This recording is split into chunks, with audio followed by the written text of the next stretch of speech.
Naam, habari za wakati huu, karibu tena. Ni mwendelezo wa taarifa ya Tundu Lissu. Tunafahamu kilichotokea jana baada ya viongozi wa Chadema, ndugu jamaa na marafiki ambao walikwenda katika gereza la Keko kumtembelea Tundu Lissu, lakini hawakumpata. Taarifa zikasambaa kwenye mitandao mbalimbali ya kijamii ya kwamba kuna msafara ambao unaonekana ukimbeba Tundu Lissu na kuelekea naye kusipojulikana. Baada ya kupaza sauti, mawakili pia wakipaza sauti, wanachama wa Chadema wakitaka jeshi la magereza kutamka ni wapi alipo Tundu Lissu.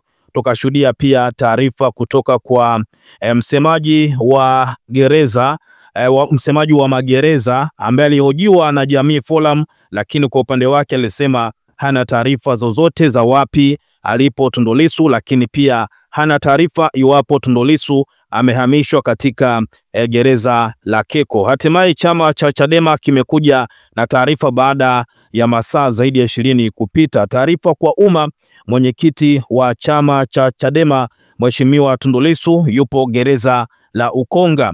Chama cha Demokrasia na Maendeleo Chadema kinapenda kuarifu umma kuwa mapema leo tarehe 19 ya mwezi wa 4 2025, viongozi wakuu wa chama wamekutana na uongozi wa jeshi la magereza na kufahamishwa rasmi kuwa Mheshimiwa Tundu Lissu amehamishiwa katika gereza la Ukonga. Kufuatia taarifa hiyo, familia, wanachama wa Chadema na Watanzania wote waliokuwa na wasiwasi kuhusu mahali alipo Mheshimiwa Lissu wanataarifiwa kuwa sasa wanaweza kumtembelea kwa kufuata taratibu za kawaida za kumuona mahabusu katika gereza hilo.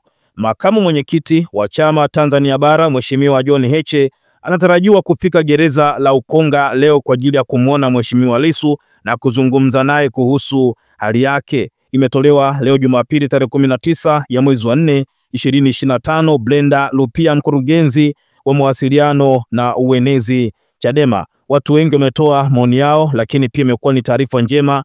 Watu wamefurahia kuona Tundu Lissu ameonekana na yupo katika gereza la Ukonga baada ya siku ya jana kutanda kwa giza nene wapi alipo Tundu Lissu. Huyu wa kwanza anasema kwamba mateso ya mwenye haki ni mengi, lakini Bwana humponya nayo yote. Zaburi 34 mstari wa 19. Free Lissu, no reforms, no election. Lakini pia mwingine anasema kwamba kosa lake kubwa ni nini hasa.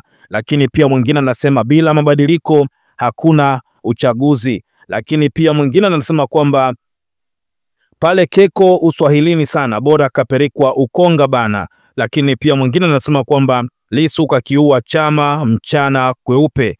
Mwingine anasema kwamba kwa hiyo Tundu Lissu ni gaidi au mimi ndo sielewi nchi yangu. Lakini pia mwingine anasema asante Yesu Kristo, nilikuwa na hofu sana na maisha ya mpambanaji wetu, free Tundu Lissu. Lakini pia mwingine anasema kwamba halafu mkuu wa magereza anasema hajui na familia pamoja na chama hawakuarifiwa ya kwamba Tundu Lissu amepelekwa katika gereza la Ukonga. Lakini pia mwingine huyu naye anatoa maoni yake, anasema tunaenda kumuona na tarehe 24 tutaenda Kisutu kusikiliza kesi yake. Lakini pia mwingine anasema kwamba Watanzania tuacheni uoga, hawa jamaa watatusumbua sana kwa sababu ya uoga wetu. Lakini pia mwingine anasema kwamba hivi mna uhakika kwamba sisi sote ni Watanzania? Lakini pia mwingine anasema kwamba ifike sehemu uoga uishe. Lakini pia mwingine anasema kidogo afadhali. Ni taarifa njema kwa wanachama wa Chadema ambao walikuwa natamani kufahamu ya kwamba mwenyekiti wa chama